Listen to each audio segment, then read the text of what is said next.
Hey everyone, this is a clip from a recent episode of Another Pass, where we talk about movies and all the struggles that go into making them. If you like it, check out the whole podcast. You can find it at certainpov.com or wherever you get your podcasts. In this world, like, who could blame you for any of that?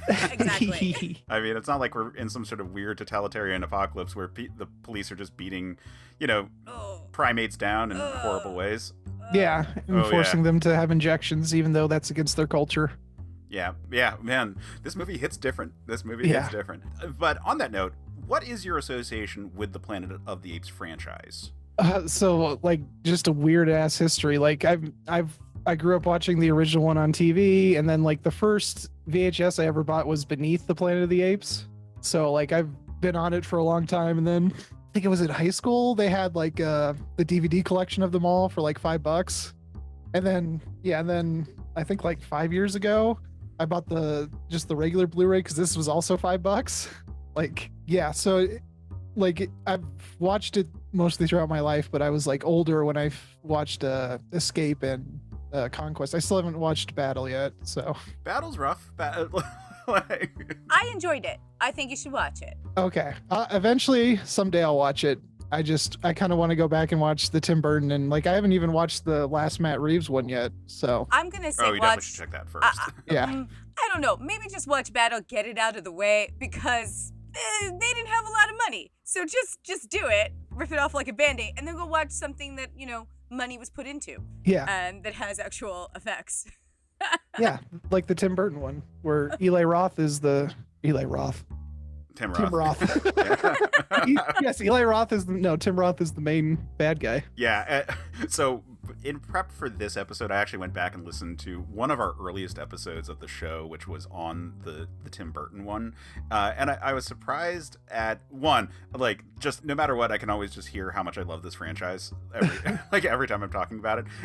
And how mad I was on having just rewatched it for the podcast at the Tim Burton movie, because there's so many things that are just like, oh yeah, they just didn't have a thing that they were trying to say with that movie. Compared to these ones, at least, and compared to the more recent trilogy, it's the one that can easily just be kind of tossed aside. And then I would argue that it's like kind of tied for last between the Tim Burton, the Beneath, and Battle. But honestly, after the rewatch for this show, like, Battle's kind of creeping up there a little bit, and I'm curious to see how Beneath's gonna hold out. So like Tim Burton might be like sliding firmly into the final spot. Yeah, no, I like going back and watching this, I was like, oh, Tim Burton understood everything about like the old ones, like aesthetically, just like the story was like not good in that one. Like beautiful costumes. Yeah, wonderful setups, like the actual sets that they use, like the treehouse city that they were in, very cool looking. Yeah, fucking nothing being said out loud.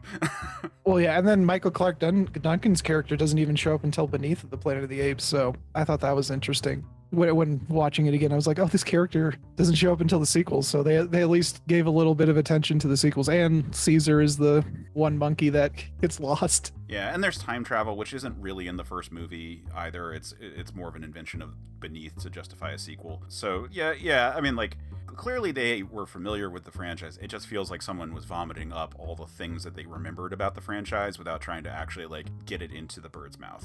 Yeah, dig into what actually makes this thing like has lived on for like 70 years or something now, almost. Yeah. Remember, if you like that clip, check out the podcast. You can find it at certainpov.com or wherever you get your podcasts.